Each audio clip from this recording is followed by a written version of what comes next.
Assalamu alaikum. Today we will discuss very important topic of the genetics, and that is genetic library. Hope so.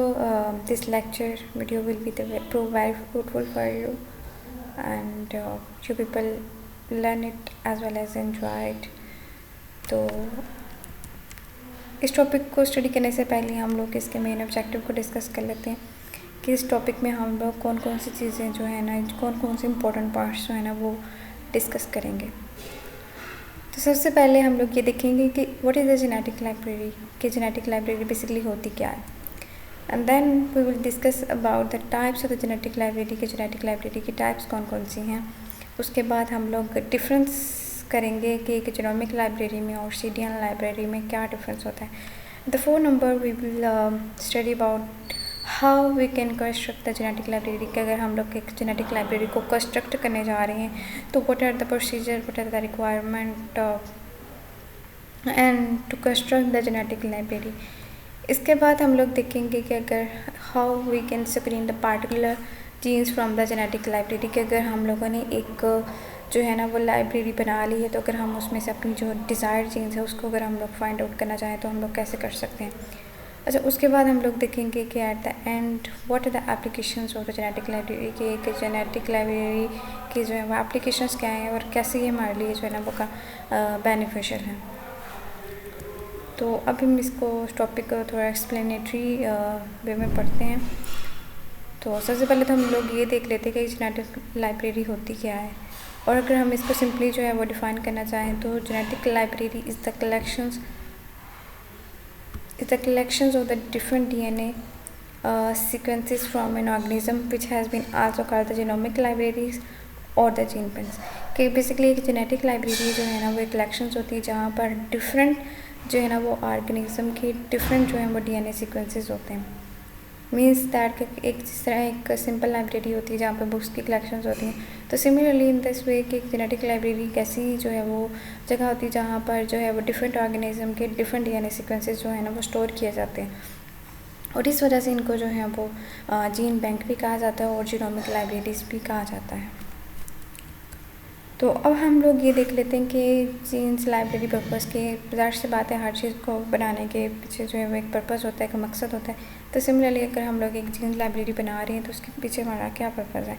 तो सबसे पहले जो है ना वो हम to obtain the sequence of the genes for the analysis, के हम लोग एक इसको बनाने का ये फ़ायदा है, ये पर्पज़ है कि हमारे पास जो है ना वो एक सीक्वेंस ऑफ जीन्स आ जाती हैं फॉर एनालिसिस इसलिए ताकि हमें पता चल जाए कि ये जो है ना वो जीन्स मतलब कहाँ पर है और इसका क्या फंक्शंस हैं। और फॉर एग्जांपल अगर किसी भी तरह की म्यूटेशन वगैरह उस जीन में आ जाती है तो it will bring the impact, तो मतलब इसे अगर डिसीज़ वगैरह आ रही हैं या फिर कुछ अनदर तो हम एनालिसिस कर लेते हैं उस चीज़ का। अच्छा, एम्प्लीफिकेशन फॉर एग्जांपल अगर हम लोगों ने कोई भी जीन्स जो है ना वो एक से ज़्यादा जो है ना वो नंबर में चाहिए, उसकी कॉपीज़ चाहिए, तो उसको एम्पलीफाई करते हैं, उसका डीएनए जो होता है वो एम्पलीफाई करते हैं by the PCR method, polymerase chain reaction. तो इसी तरह जो है वो क्लोनिंग करते हैं। क्लोनिंग में और एम्प्लीफिकेशन में क्या होता है कि एम्प्लीफिकेशन जो होते हैं ना वो एक डीएनए कॉपीज़ के जो है ना वो डीएनए कॉपी की जो रेप्लिकेशंस है मतलब करवाते हैं आउटसाइड द सेल, मतलब आर्टिफिशली करवाता है। और क्लोनिंग जो होती है वो डीएनए की जो है वो कॉपीज़ बनती हैं विद इन अ सेल। तो इसमें ये जो है ना बेसिक डिफरेंस है, तो ये माइंड में रखिएगा। एंड देन एक्सप्रेशन, कि अगर हमें जीन एनालिसिस आ जाए, जीन एम्प्लीफिकेशन हो जाए, तो क्लोनिंग आ जाए, तो फिर हमें ज़ाहिर बात है we can find out that what is the expression of that genes. ठीक है, अगर हम उसको जो है वो हमारे कंट्रोल में कर सकते हैं, हम उसको जो है वो एक्सप्रेस करना चाह रहे हैं या नहीं करना चाह रहे। सेकेंड नंबर पे है कि what's the sequence is noun probes in the primer, कि अगर हमारे पास जो है ना वो सीक्वेंस जो है वो फाइंड आउट हो जाए प्रोब्स और प्राइमर्स। प्रोब्स एंड प्राइमर्स जो होते हैं बेसिकली दोनों जो होते हैं वो डीएनए और आरएनए जो होते हैं ना वो न्यूक्लियोटाइड्स होते हैं, और प्रोब्स होते हैं वो फ्लोरोसेंट्स होते हैं। ये कोई भी हमारे पास काफ़ी सारे जो है ना वो डीएनए अगर सीक्वेंसेस पड़े हुए हैं तो ये प्रोब्स जो होते हैं ना वो उसके साथ मतलब अगर हम लोग जो है अपना डिज़ायर डीएनए सीक्वेंस जो है वो चाह रहे हैं तो वो उसके साथ जाके पेयरिंग बना देगा कम्प्लीमेंट्री डीएनए। फॉर एग्जांपल अगर हम लोग का कोई भी इसको आगे भी जाके हम लोग थोड़ा स्टडी करेंगे, लेकिन यहाँ जो मेन मैं आपको ब्रीफली जो है ना वो इसमें डिफरेंस प्रॉब्स और प्राइमर में बताती जाऊँ कि प्राइमर जो होता है वो बेसिकली क्या होता है कि ये भी डीएनए होता है, आरएनए सीक्वेंसेस होता है, और ये किसी भी जो है ना वो डीएनए रेप्लिकेशंस में इंपॉर्टेंट होता है। मतलब ये जो होता है वो न्यूक्लियोटाइड का जो होता है वो स्ट्रक्चर होता है, और ये जो है वो इस सीक्वेंस जो होता है वो स्टार्टिंग पे आता है और फिर डीएनए रेप्लिकेशन तो स्टार्ट हो जाती है। और प्रॉब्स जो होता है वो बेसिकली क्या होता है कि ये भी सीक्वेंसेस होता है डीएनए और आरएनए सीक्वेंस का, और ये जो है वो फ्लोरेसेंट इसके पास एबिलिटीज़ होती है, और जो अब जब ये अपने डिज़ायर जो है ना वो सीक्वेंस के साथ पेयरिंग करता है तो ये फ्लोरेसेंट जो है ना वो शो करवा देता है। इसमें पता चल जाता है कि जो हमारा जो रिक्वायर्ड जीन्स है ना वो ये है। तो ये बेसिकली स्क्रीनिंग के लिए जो है वो इम्पोर्टेंट होते हैं probes. Can be the sunside for the further diagnostic work using for example hybridization reactions and the blots and the PCR. तो ये जो है ना वो हाइब्रिडाइजेशन रिएक्शन होती हैं और पीसीआर मेथड है, इसमें जो है ना ये प्रोब्स ऑफ प्राइमर जो होते हैं वो काफ़ी ज़्यादा इंपॉर्टेंट होते हैं। अगर ये और हमें ये कहाँ से मिल रहे होते हैं, और जेनेटिक लाइब्रेरी अगर हम लोगों ने बनाई है तो उसमें से हम लोग ले सकते हैं। Knowledge of the gene sequence also for the possibility of the gene therapy. अगर हमारे पास एक नॉलेज ऑफ जीन सीक्वेंस होता है वो आ जाता है तो इससे हमारे पास ये काफ़ी पॉसिबिलिटी कि हम लोग जीन थेरेपी भी कर सकें। ज़ाहिर सी बात है अगर हम लोग को जीन सीक्वेंस के बारे में कम्प्लीटली जो है वो नॉलेज है तो देन फिर हम लोग जो है ना वो जीन अगर उसमें कोई किसी भी तरह का एरर आ जाता है, म्यूटेशन आ जाती है, तो हमारे पास पॉसिबिलिटी है कि हम लोग जीन थेरेपी के ज़रिए से जो है ना वो उसको रिकवर कर सकें। And then at the last as the gene expression can be used to synthesize the product in the particular host cell। synthesize होता है हमें gene product in the prokaryotic cell. For example अगर हमें किसी भी जो है वो जीन के बारे में जो है वो उसके एक्सप्रेशन के बारे में पता चल जाता है, तो देन अगर एक प्रोकैरियोटिक सेल्स है तो हम जो है वो उसमें ह्यूमन जीन प्रोडक्ट भी सिंथेसाइज करवा सकते हैं, तो इसका हमें ये भी बेनिफिट हो सकता है। फिर उसके बाद हम लोग ब्रीफली सा देख लेते हैं कि टाइप्स द जेनेटिक लाइब्रेरी। तो basically there are the 2 types depending upon the source of the DNA unit. तो डीएनए के बेस पे जो है ना वो 2 टाइप्स हैं, and the first one is the genomic library and the second one is the serial library. तो सबसे पहले जो वो जीनोमिक लाइब्रेरी क्या होती है? The genomic libraries contain the DNA fragments representing the entire genome of an organism। कि genomic library simply वो होते हैं जिसमें जो है वो होल जो है DNA फ्रैगमेंट्स होता है, ठीक है।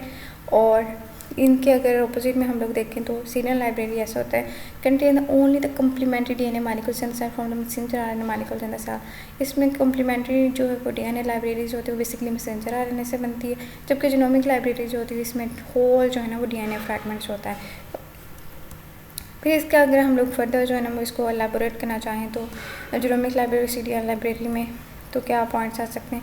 फ्रॉम द जीनोमिक डीएनए, तो ये हम लोग पहले भी देख चुके हैं। फिर जो है वो सेकेंड नंबर पे में contain the promoters and intron, क्योंकि इसमें पूरे का पूरा जीनोमिक डीएनए होता है और इसमें प्रमोटर्स और इंट्रॉन दोनों ही होते हैं। Can express in the heterologous system की ये जो है तो वो इतना एक्सप्रेस नहीं हो पाता है हेटेरोलोगस सिस्टम के, मतलब एक जीन जो है वो एक ऑर्गेनिज्म की है, तो वो ऐसा नहीं हो सकता कि वो जीन जो होते हैं वो दूसरे ऑर्गेनिज्म में भी वो अपना एक्सप्रेशन कर सके, तो इसको हेटेरोलोगस सिस्टम कहते हैं। यूज़फुल फॉर द ये बेसिकली किस लिए यूज़फुल होता है? जीनोम एनालिसिस के लिए होता है, मैप बेस्ड क्लोनिंग के लिए होता है, प्रमोटर स्टडीज़ के लिए जो होता है ये इंपॉर्टेंट होता है। अच्छा, इसके अगर हम लोग दूसरे अपोजिट में देखें तो ये जो होता है वो from the reverse transcription of the RNA, ठीक है। तो ये आरएनए से मिलकर आरएनए से जो होता है वो डीएनए बनता है, ठीक है। आरएनए से जो होता है वो रिवर्स ट्रांसक्रिप्शन होती हैं तो हमारे पास डीएनए आता है। इसमें जो होता है not contain the promoters and introns, क्योंकि आरएनए में जो है वो स्प्लाइसिंग का प्रोसेस हो चुका होता है, that's why do not contain the promoters and introns. Promoters and introns नहीं होते। Expression is the feasible the link to the suitable promoter, जिसका एक्सप्रेशन जो है वो पॉसिबल है, फिजिबल है अगर इसको प्रमोटर जो है वो मिल जाए, ठीक है। और बेसिकली ये जो है वो यूज़फुल होता है for the analysis of the coding region and the gene functions. Coding region में के एनालिसिस के लिए इंपॉर्टेंट होता है और जीन फंक्शंस के लिए जो है इंपॉर्टेंट होता है। अच्छा, तो अब इसको हम लोग फर्दर देखेंगे कि जीनोमिक लाइब्रेरी जो है वो क्या मतलब इसके फर्दर जो है ना इसको एलैबोरेट करेंगे कि जीनोमिक लाइब्रेरी जो होती है वो न्यूक्लियर डीएनए ऑफ ऑर्गेनिज्म से मिलकर बनी होती है। और ये होता कैसे ये प्रोसेस है? तो DNA the cut into the clonable size species at randomly possible choose the restriction endonuclease के रिस्ट्रिक्शन जो है endonuclease is act like the scissor, ठीक है। तो इससे जो है वो कहीं भी जो है वो डीएनए में जो है वो कट लगा सकते हैं, तो इस वजह से जो है वो डीएनए को जो है स्मॉल फ्रेगमेंट में जो है वो कन्वर्ट कर दिया जाता है, कट कर दिया जाता है। तो genomic library contain the whole genomic fragments include the gene, exons होते हैं, इंट्रॉन्स होते हैं, जीन्स प्रोमोटर्स होते हैं, प्रोजेनिक डीएनएस होते हैं और जो ज़्यादातर एप्लीकेशंस होते हैं, क्योंकि जीनोमिक लाइब्रेरीज में जो होता है होल डीएनए फ्रेगमेंट्स होते हैं, that's why it contain exons और introns, gene promoters, intragenic DNA और जो ज़्यादा एप्लीकेशन मतलब कि इसमें किसी भी तरह की स्प्लाइसिंग नहीं होती, तो that's why it contain the whole of the segments. तो इसी चीज़ को हम लोग थोड़ा सा डायग्रामेटिकली देखेंगे तो होप सो कि this will clear you people better.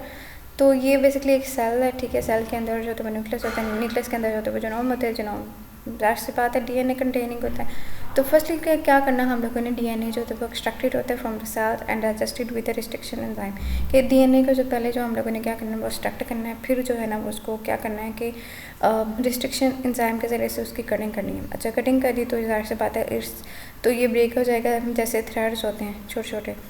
तो फिर हम लोगों ने क्या करना है, डीएनए फ्रैगमेंट न्यूक्लियोनिक वैक्टर्स, कोई भी वैक्टर्स क्या होते हैं जो कि ट्रांसमिशन के लिए जो इम्पोर्टेंट होते हैं। अच्छा, ये वैक्टर्स में हम लोगों ने डीएनए फ्रैगमेंट्स को जो है वो इंट्रोड्यूस करवा दिया और फिर जो है वो हम लोगों ने यही इसी वैक्टर को जो होते हैं किसी बैक्टीरिया सेल में जो है वो ट्रांसफॉर्म कर दिया।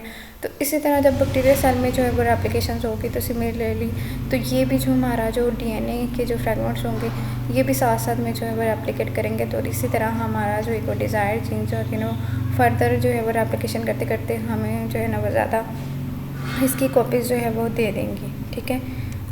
तो अगर हम लोग इसकी कंस्ट्रक्शन की बात करें तो जीनोमिक डीएनए लाइब्रेरी को अगर हम लोग कंस्ट्रक्ट करना चाहें तो कैसे कर सकते हैं। तो इसके लिए जो बेसिकली जो स्टेप्स हैं, सबसे पहले जो है वो आइसोलेशन जीनोमिक डीएनए के सबसे पहले हम लोगों ने एक आइसोलेशन करवानी है जीनोमिक डीएनए की एंड वेक्टर की। नंबर 2 पे हम लोगों ने क्या करना है कि उससे जीनोमिक डीएनए और वेक्टर को जो होता है ना उसकी कटिंग करनी है, ठीक है, रिस्ट्रिक्शन एंड न्यूक्लियस की।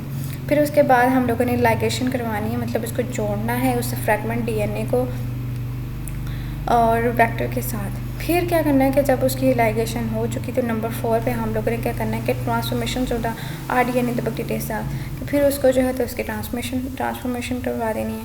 एंड द नंबर 5 पे हम लोगों ने क्या करवाना है, उसको एम्पलीफाई करवाना है in the rDNA the bacteria cell, तो बैक्टीरिया सेल में इसकी जो एप्लीकेशन करा देनी। तो ये तो थी एक जीनोमिक डीएनए लाइब्रेरीज। लेकिन डीएनए लाइब्रेरी को अगर हम लोग कंस्ट्रक्शन की बात करें तो इसमें थोड़ा सा जो है ना वो डिफरेंस आ जाता है। वो कहाँ पर आ जाता है वो हम लोग देखते हैं कि for example it's a cell, ठीक है। इसमें हम लोगों ने क्या किया कि यहाँ पे जो है ना वो isolate and collect the messenger RNA, मतलब यहाँ पे जो है वो ट्रांसक्रिप्शन का प्रोसेस हो रहा था कि डीएनए से जो था वो मैसेंजर आरएनए बन रहा था। तो वहाँ से हम लोगों ने मैसेंजर आरएनए जो है ना वो कलेक्ट किया, ठीक है। इसकी जो रिवर्स ट्रांसक्रिप्शन जो है वो एक एंजाइम है, तो फिर इसकी वो किया तो आरएनए से हमारे पास डीएनए आ गया। फिर डीएनए को जो था हम लोगों ने कट कर लिया, insert in bacteria the plasmid in bacteria, ठीक है। फिर जो है हम लोगों ने इसको फर्दर जो है वो ग्रो करवाया and then isolate the plasmid and purify the DNA. फिर जो है वह हम लोगों ने क्या किया कि isolate the plasmid and purify the DNA को लिया एंड देन फिर हम लोगों ने इसका जो है सीक्वेंस फाइंड आउट कर लिया कि ये कौन सा सीक्वेंस है। उसके लिए भी वो आगे जो है ना इलेक्ट्रोफोरेसिस और द अदर मेथड जो है ना वो है जिससे हम लोग फाइंड आउट कर सकते हैं इस सीक्वेंस का। तो हम लोग इसी की कंस्ट्रक्शन को थोड़ा सा जो है ना वो देखेंगे कि इसके क्या इसका स्टेप्स हैं। वो तो हम लोगों ने बेसिकली ओवरव्यू लिया था कि इसके कौन कौन से स्टेप्स हैं। तो हम लोगों ने क्या करना है कि नंबर 1 स्टेप पे क्या है कि isolate the cell contain the DNA you want to store for the animals bacterial libraries come from the white blood cell, कि अगर हम लोग एनिमल्स में लेना चाह रहे हैं तो हम वहाँ से वाइट ब्लड सेल्स में लेंगे, ठीक है। वाइट ब्लड सेल्स से हम लोग जो है ना वो उसके सेल्स लेंगे क्योंकि उसमें के पास इम्यूनिटी काफ़ी होती है। तो बेसिकली हम लोगों ने क्या किया, सेल्स ले लिए, ठीक है। नंबर 2 पे क्या करना है, these isolate cells are then mixed with warm agarose, ठीक है। हम लोगों ने पहले जो है वो सेल्स ले लिए, ठीक है, और सेल्स के पास क्या होंगे वो डीएनए होंगे, ठीक है। अब हमारे पास ये आ गया। फिर क्या करना है कि ये जो आइसोलेटेड सेल्स है जिनके पास DNA are then mixed with warm agarose, कि एगरोस जो है तो वो मटेरियल होता है वो कौन सा होता है, एक जेली लाइक सब्सटेंसेस होते हैं, ठीक है। एक जेली लाइक सब्सटेंसेस होता है उसमें हम लोगों ने उन आइसोलेटेड सेल्स को जो है वो मिक्स कर दिया।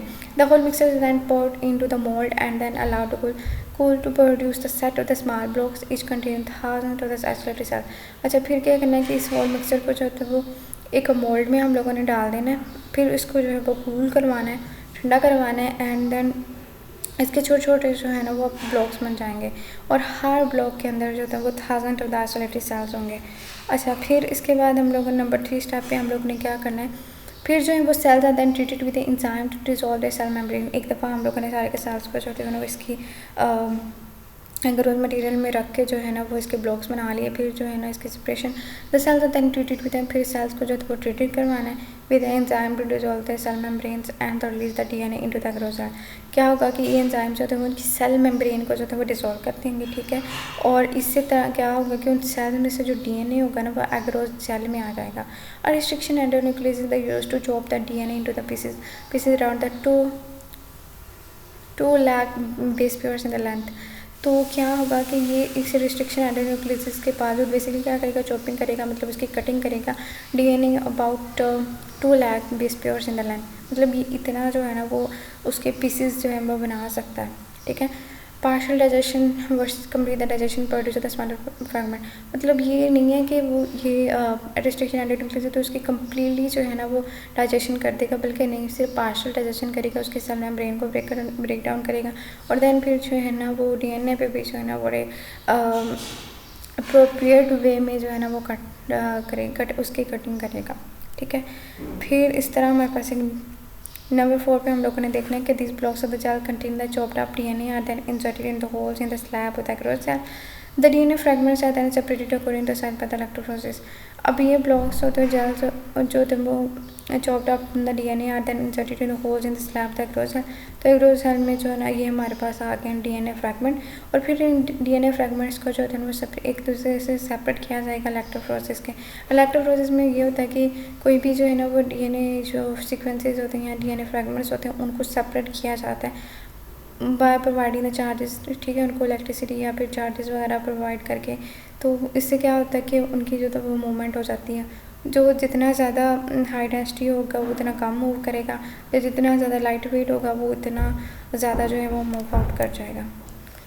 तो नंबर 5 पे हम लोगों ने क्या करना है, the fragments of the particular size class 2000 जो है ना वो क्या होंगे 2000 to 2 lakh to 3 lakh base pairs selected removed from the agarose cell and then inserted on the bacterial vector। फिर क्या होगा कि पार्टिकुलर साइज भी हमारे पास बेस पेयर आ गए क्योंकि हम लोगों ने उसकी कटिंग कर चुके थे। सिलेक्टेड उनको सिलेक्ट किया जाएगा, remove from the agarose cell से जो है तो उनको ले लिया जाएगा और फिर जो है बैक्टीरियल वेक्टर में जो है तो इनको इंट्रोड्यूस करवा दिया जाएगा। फॉर एग्जांपल ये हमारे पास डीएनए फ्रैगमेंट्स आ गए थे, ठीक है, बेस पेयर्स आ गए थे। अब हम लोगों ने इनको क्या करना है कि वेक्टर्स में इंट्रोड्यूस करवाना है, ठीक है। और वेक्टर्स में इंट्रोड्यूस करवाने के बाद जो है वो हमारे पास क्या आता है कि रिकम्बिनेंट जो है वो डीएनए आ जाता है। This produce the set of the bacterial clones. तो एट द लास्ट स्टेप जो है वो हम लोग ने क्या करना है कि बैक्टीरिया सेल में आ गए थे। At then added to the bacteria cell yield the Escherichia coli and the bacteria then separate on the nutrient-rich players that allow only to the bacteria that carry the bacterial clones to grow. The bacteria that grow rapidly, resulting in the loss of the bacteria cells which contain the copy of the separate bacterial clone. तो क्या होगा कि हमारे पास ये bacterial clone जो होते हैं ना वो added to the bacteria cell में इनको एंटर कराना है। मोस्टली बैक्टीरिया सेल कौन सा होता है, एस्केरिया कोलाई होता है। और फिर बैक्टीरिया जो होते हैं ना सेपरेट ऑन द न्यूट्रेंट उनको जो तो न्यूट्रिशन प्रोवाइड करनी है, ठीक है। वो जैसे जैसे ग्रो अप करेंगे तो इस तरह हमारे पास जो उस जो डीएनए है वो उसको वो भी फर्दर जो है वो रेप्लिकेट करता जाएगा। ये डायग्रामेटिकली भी है तो इससे भी ज़्यादा अच्छे से शो होगा, ठीक है। तो इस तरह जो हम लोगों ने जो भी डीएनए फ्रैगमेंट जो था वो इंट्रोड्यूस करवाया था, ठीक है, वेक्टर में, तो वो भी फर्दर जो है वो रेप्लिकेट होता रहेगा। इसी तरह हमारे पास तो recombination occurs between the donor DNA the recipient DNA, ठीक है।